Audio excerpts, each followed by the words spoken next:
counted among the outlaws. He said, "Come, follow me." People from all walks of life since have been becoming outlaws. There's been a significant shift in recent years on how we view media content, particularly movies with the advent of streaming services and high-speed internet. Like most cultural advancements, this change has brought about both positive and some negative aspects. On the positive side, we can now enjoy a wider variety of movies from the comfort of our very own homes. On the negative side, the boundaries of what was once considered morally objectionable are becoming, or already have become, blurred. However, with the increased and stronger violence, explicit language, and sexual content in movies, there has also been a notable rise in more morally and value-centered entertainment. This includes films I would just categorize as ones you could watch, with Granny in the room. It's things such as, romance, fun romance plots, and faith-based movies.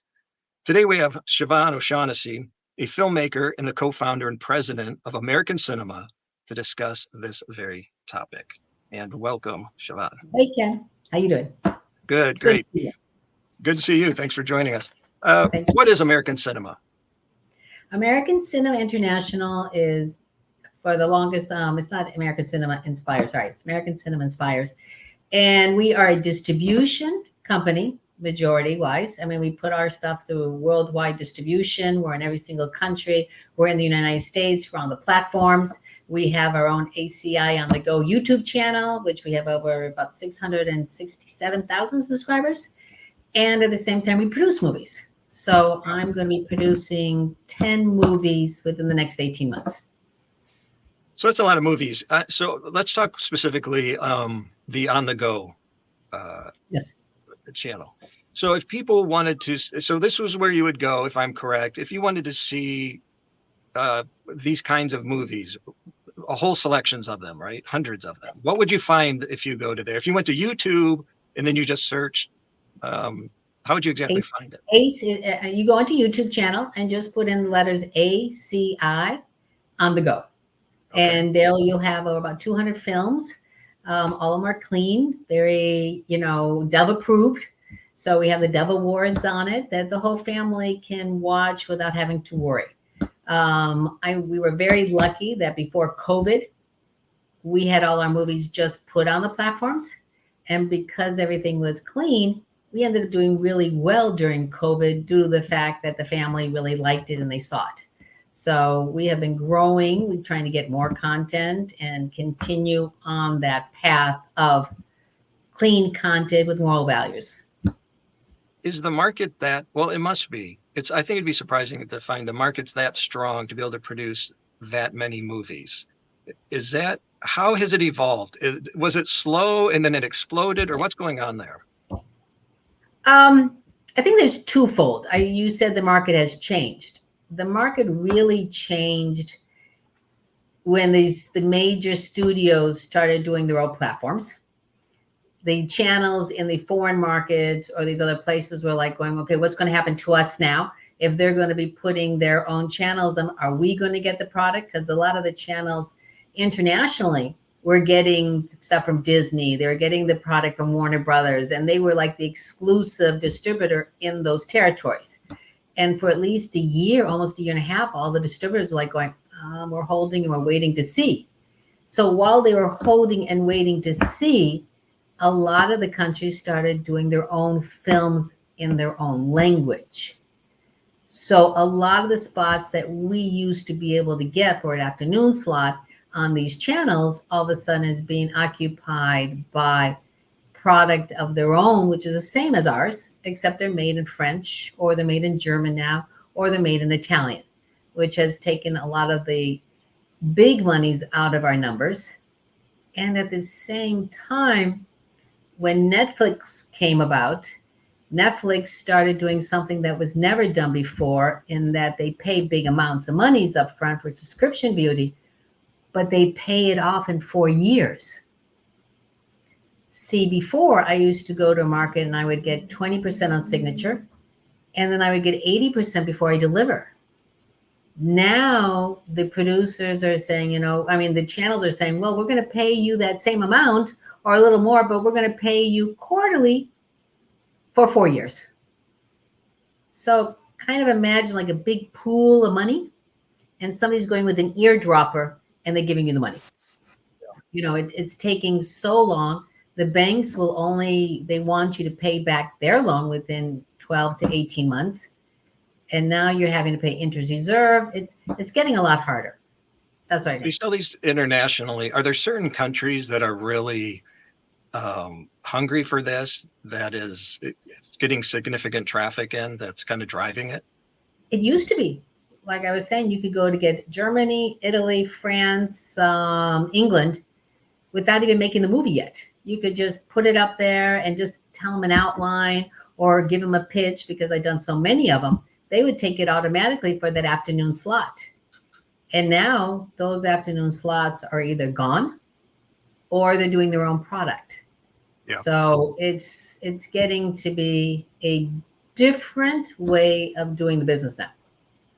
A step back from a business model perspective, more of like, take it to a cultural value of why these are being successful. Is there a competing, it kind of feels like, so I was, let's say, raised in the 70s, and there were a few TV channels you would watch. There'd be a channel or two where you got to watch some reruns of movies. Yes. So you'd see old Westerns, maybe Jerry Lewis or an Elvis movie or something. Other than that, you really had to go to the cinema or theater and to go see a movie. And it was select then, just how many times you could get out, what was rated for your age group or whatever. And now there's so many choices that you could sit home. Some people never go to the theater anymore, and you just wait and you see them all. But culturally, which I was leading to, the next step was when we got cable is, well, there was cable, but then now the bad words, the unvarnished movies could be there that weren't allowed on TV. And there's kind of this moral question going on. Then you could rent, if you were old enough, the R movies or whatever. Now anybody can really just sign into a streaming service and pretty much find whatever you want, no matter what age you are at home. It's pretty easy to do. And for free. And they're free. And they're free. And they're free. Which over a culture has really inoculated how we view what used to be, objectionable content.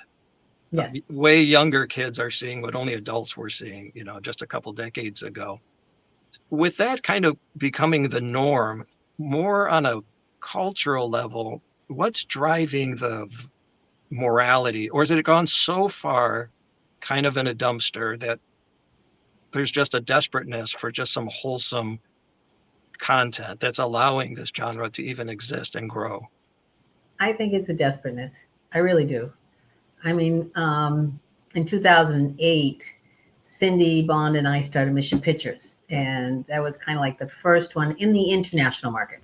The market was very strong here in the United States, but the foreign market had not really had any kind of faith-based kind of movies. So we showed up at the market in 2008, and that was the year of horror titles. I don't know if you remember, when you go to the market, it was like animals, dragons, crocodiles eating you. And all of a sudden you come to our booth, and the buyers walked in and they walked out because we had Letters to God. We had To Save a Life. We had Noah's story, So they kind of walked in and go, and then they walked back out. So then all of a sudden, slowly, the buyers were coming quietly. They would come in quietly and say, I've been looking for this kind of product, but I didn't know where to find it. So that was one of the reasons. But again, it as Cindy and I started the Mission Pictures and we were doing well, we had about 75 titles of Christian films, and the majority of them were from PureFlix before they started their own distribution.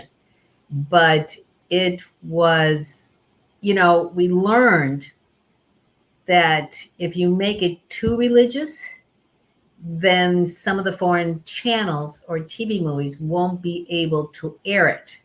For example, if you open a Bible and you start quoting from the Bible, that is a restriction on the channels in France, Germany, Italy, because then you're just quantifying one religion over another. But if you make it more vague, or you can see somebody going in the church, you can see them all praying, is just that they can't be quoting from the Bible. So we were trying to guide them so we can get more seed planters out there to get the people thinking about it instead of the religious. And then we still have the religious version, but we try to make two versions of the movie. Do you think if this genre continues to grow, and as on the business side, brings in more money, becomes a bigger player, and that's what people want, that those kind of guidelines or restrictions could come down? Because it comes to the bottom line. If it sells money to start using scripture, then you do it. It all comes down to the bottom line, no matter what. Yeah. But there was a long time that even the studios or the decision maker in some of the studios were just saying no. They were like, no, we're not doing this. This is not the product. We want to keep mainstream. We want to make everybody, we don't want to have these things being told to us. And that's where the whole problem, I think, started. That, it's looking at product that the kids are watching, but they're not educated on anything. I mean, not that I don't like Marvel. I do like Marvel. But if you look at our kids, at the end of the day, they don't know anything that's happening on the world. They're not educated of what's happening, or even moral values that you sit in your home and you talk about things. Yeah.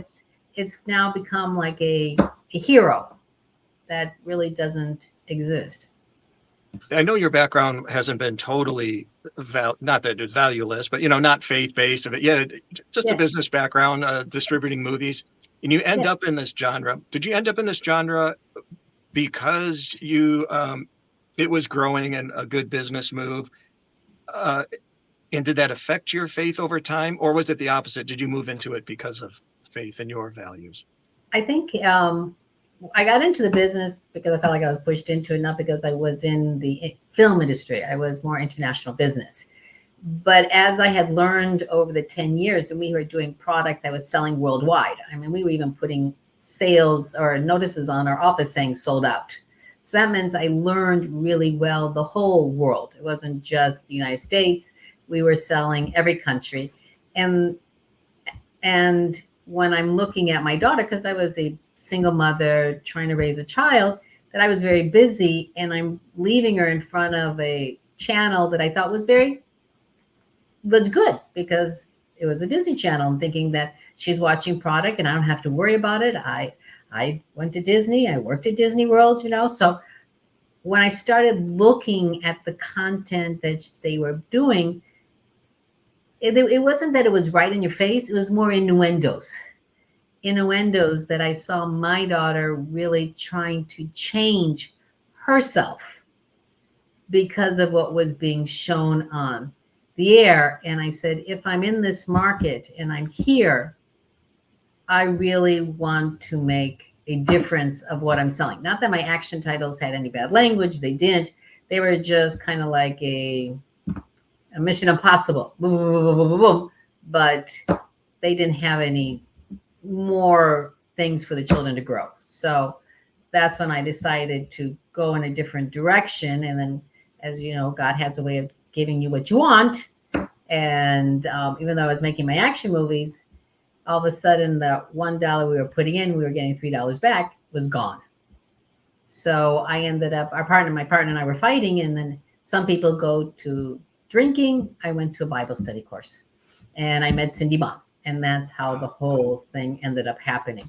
So and it was the direction I really wanted to go in at that time.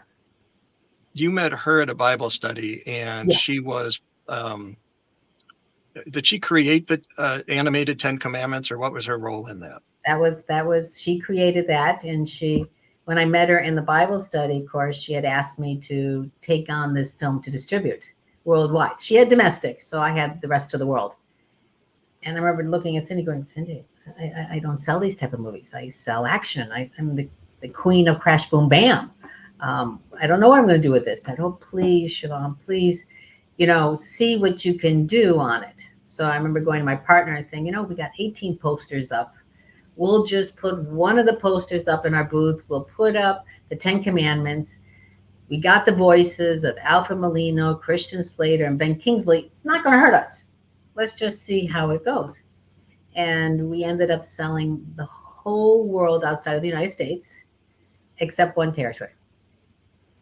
And the funny part was, I thought it was going to be my first territory. And that territory was Israel. And basically, they said to me, we already know the story. Yeah, So, don't tell our story. Yeah, don't tell our story. Yeah. So, but I sold Middle East for Ramadan. I sold China. I sold, India. India did, and Australia, and all these places that I was so surprised. Let me put that. I did not think Japan would take it because they had their anime. I didn't think China would take it. I didn't think the Middle East would take it. But the Middle East ended up, all the countries took it. So it was really eye-opening. So it's successful. You're professionally successful in doing this. And you personally, how do you find fulfillment in that you're spreading faith-based and valued movies at this rate, this number, to so many people? I'm just happy that a family has an alternative. I'm not saying the other stuff is bad. I just want the families to be able to know there's something that they can go to, that they can make their own decisions of what they put their family to watch. Before, for the longest time, you had no other way.